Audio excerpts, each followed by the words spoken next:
When it comes to life on Earth and human history, scientists and historians have some of the answers, but not all of them. They're great at their job, and they can reach grand conclusions based on tiny clues and pieces of evidence, but sometimes they encounter something that leaves them totally stumped. That's what today's video is all about. These are the strange and wonderful places all over the world that are amazing to see, but impossible to understand, even for scientists. Why have one tree when you can have two? That seems to be the theory in Casorzo, Italy, where there's a remarkable sight to behold in a field.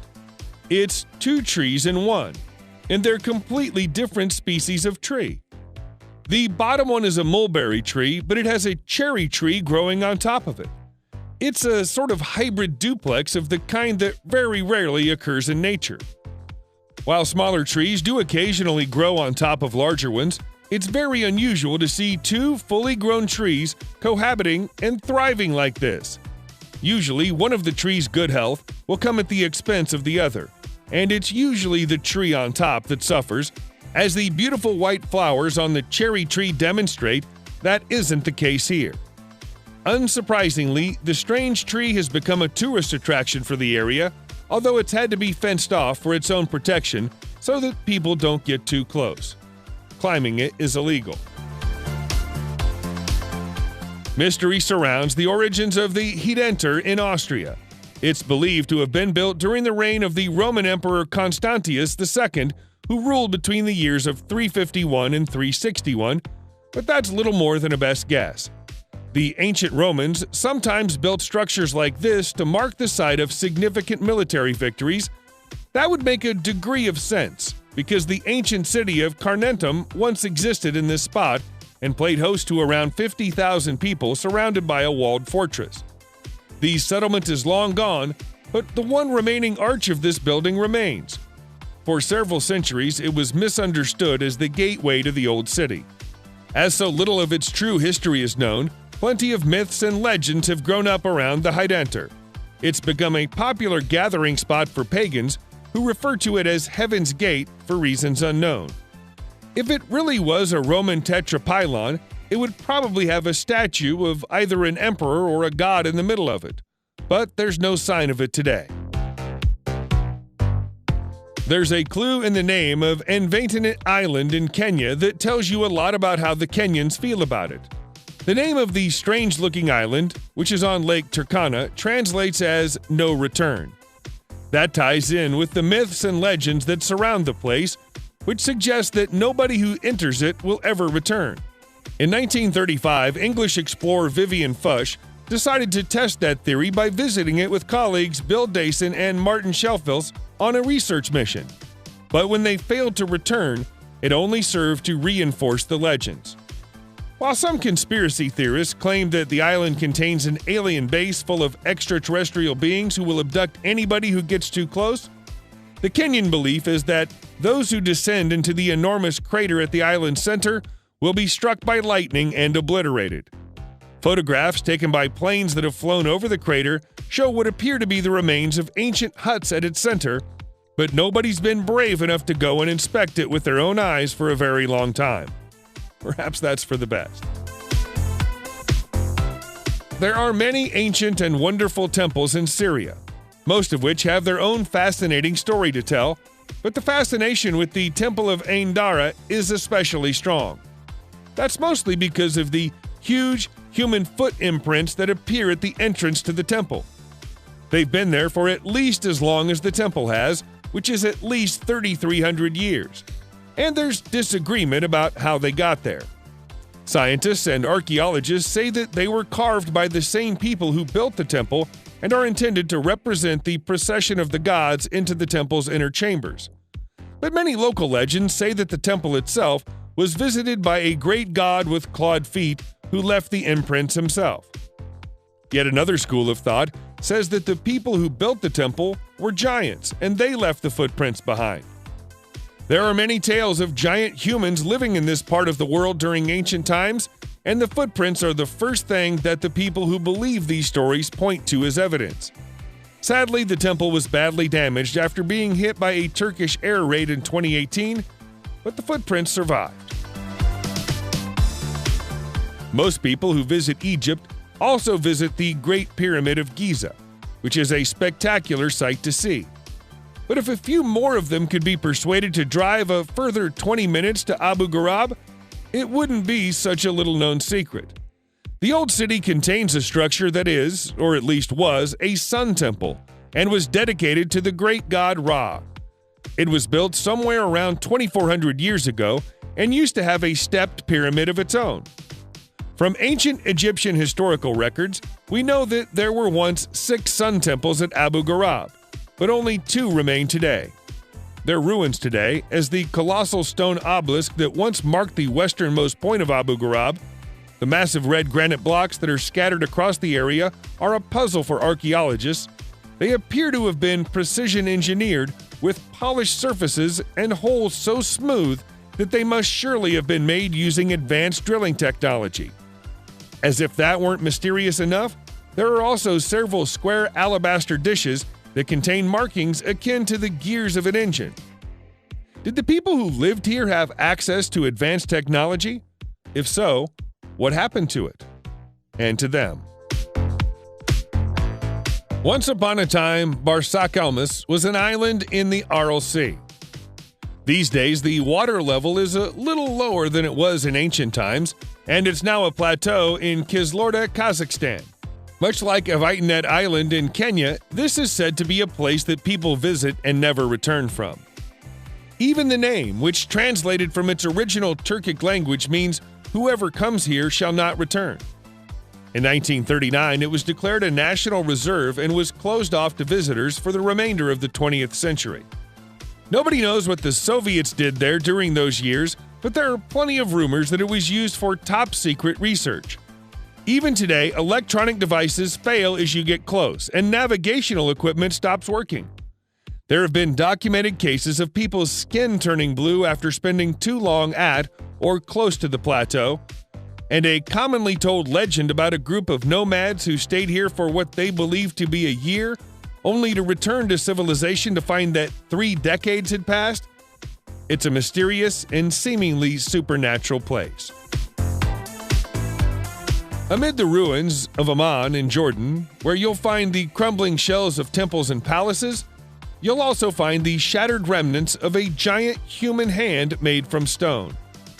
This is the Hand of Hercules, and even in its broken, 3-fingered state, it's still a strangely intimidating thing to look at. The hand is part of the Temple of Hercules, which was built during the 2nd century during the Roman occupation of Amman's citadel. For reasons that have been lost to history, it appears that the temple was never finished. The presence of an elbow made from marble implies that there was once a plan to build a colossal statue of Hercules here, which, had it been completed, would likely have been the largest statue in the world at that time. The region is known for earthquakes, so it's possible that the Romans gave up on the idea of building anything here after enduring one earthquake too many for their liking. As tour guides like to point out to the curious visitors, the nails and cuticles on the hand look like they're well-trimmed and conditioned, leading to jokes about Hercules enjoying regular manicures. While we at least know that the Romans were responsible for building the abandoned Temple of Hercules, we have no idea whatsoever who built the Pyramid of Siusioko in Mexico City, Mexico. There's some evidence that an enormous volcanic eruption destroyed the civilization that once existed here, but aside from that, they left very little behind for us to remember them by, other than their pyramid. By examining the land around the pyramid, archaeologists have been able to conclude that it was farmed for a period that started around 3,200 years ago and ended during the 1st century when the Sitle volcano erupted. That was a tragic twist of irony for the Mesoamerican population, who are thought to have worshipped a god of fire. While some historians believe that the entire population perished in that disaster, there are some who believe that the survivors fled to other parts of Mexico and took elements of their culture with them.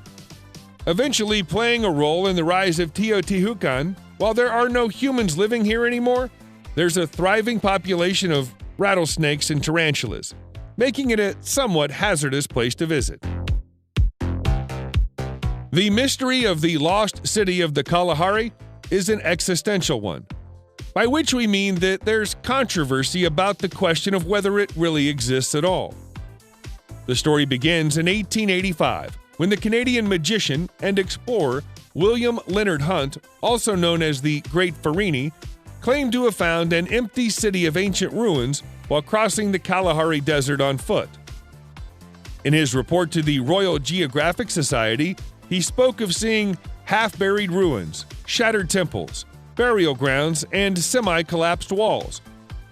That prompted no less than 25 expeditions in the decades that followed, none of which found anything like what the Great Farini described. By 1964, a new idea had arisen. A.J. Clement theorized that the magician had been mistaken about the route he took through the desert and devised an alternative route that Hunt may have taken by accident. By following it, he found a series of colossal stone monoliths made of dolerite, a material that, as it erodes, can begin to resemble straight, square blocks that resemble walls. Clement concluded that what Hunt actually saw was nothing more than a natural rock formation dating back 180 million years. But his explanation didn't satisfy everybody. There are still people searching for the lost city of the Kalahari to this day. The Nazis built a lot of strange structures all over Europe over the course of the Second World War, and not all of them are understood. In the absence of solid information, many wild and wondrous theories have sprung up, such as those that surround the concrete rings they built on the coast of the Barents Sea. The fact that the Soviet military took ownership of them after the war and refused to let anyone else get close for several decades did little to dispel the most extreme of those theories. To some, the Soviet interest in the site confirmed that these were places that the Germans conducted tests on anti-gravity devices and weapons of mass destruction. There's been some speculation that this is the place that the Nazis worked on a top-secret project known as Die Glocke, or the Bell. Other than knowing its shape, nobody truly knows what Die Glocke was supposed to do, aside from the fact that it was a fearsomely powerful weapon. It's perhaps more likely that these were concrete bases upon which rotating artillery pieces were mounted. But that's far less fun to believe. There are people who live in the town of Swinton in North Yorkshire, England, who believe that there's an ancient temple in their neighborhood. Looking at Swinton Druid's Temple, it's not hard to understand why. It certainly has the appearance of something ancient, and the words Druid Temple ought to give a clue to its function. In reality, however, it was built a mere 2 centuries ago by an extremely eccentric landowner, William Danby, who lived in Swinton during the 1820s, was a wealthy and generous man who was concerned about rising unemployment in his hometown. To help solve the problem, he paid dozens of locals to build the temple for him as an effigy to Stonehenge. Once that was done, he offered a huge financial reward to anyone capable of living as a hermit in the middle of it for 7 years. Someone managed to stay for 4.5 years, but nobody managed all 7, and William's reward was never claimed. Even though it's not really an ancient temple, it's still visited by New Age pagans and Druids every summer solstice. Gungy in Groton, Connecticut, USA, is the type of place that gives archaeologists and historians a headache. The settlement has been used and reused by a variety of settlers for at least 1,400 years, all of whom left their own mark on the landscape. There are stone chambers, stone rings, etching on the walls that don't correspond to any known language, and Native American artifacts. There are so many traces of human occupation in Gungy, it's impossible to say where one era of its use ended and the other began, or even who was the first there. One popular theory is that it was built in the 6th century by Celtic Christian monks who'd run away from Ireland to escape Viking raids, but that would rewrite the accepted history of pre-Columbian America and also disregards several pieces of evidence that suggest the site is far older.